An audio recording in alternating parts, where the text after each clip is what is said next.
I've been making these wooden ladder stands for a long time, and I've always just used my nail gun.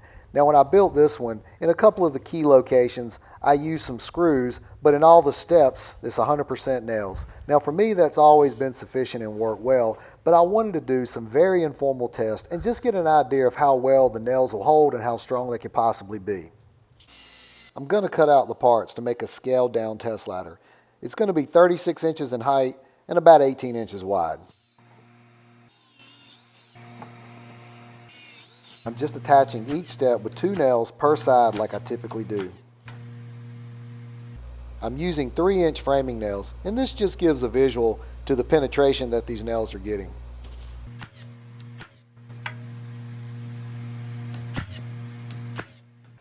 I'm adding screws to this top step up here because in a minute I'm going to do a pull on this, and I want to pull on the bottom step and just see how well the nails hold, but I want to make sure that the top step would be stronger than the bottom step. This is me at 183 pounds. I'm bouncing my weight up and down just to see if the step will give any. I put on this weighted vest that added about 20 pounds to me. Weighing 202 pounds. Now back on this step with the 20-pound weighted vest, a total of 202 pounds. In addition to the 20-pound weighted vest, I'm now going to hold this 35-pound dumbbell, giving me 237 pounds. At 237 pounds, the step seems to be holding just fine. I've got this ladder set up here with the top end attached to my truck and the bottom end attached to a scale with a come along, so I can start doing some pulls and just see what kind of force these steps can take before the nails start to give.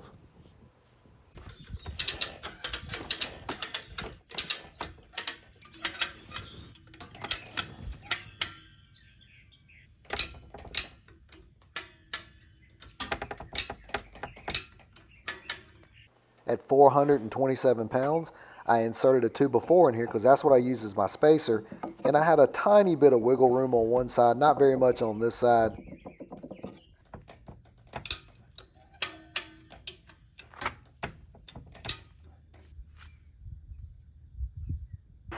Now at 503 pounds, I'm starting to get a little bit more wiggle room.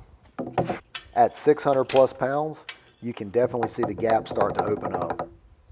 Once I hit 600 pounds, I didn't want to continue to pull on the step and have it just pop off and create a dangerous situation. But I took it back into the shop and stood it up and then bounced up and down just to see if I would see any movement on that step, which I do not. If I didn't have any kind of a nail gun, I would 100% be using screws. But having that nail gun just makes it so fast and efficient to put that tree stand together. How you decide to attach the tree stand parts is totally up to you. But just make sure you check that tree stand each year to see how all the parts are holding together.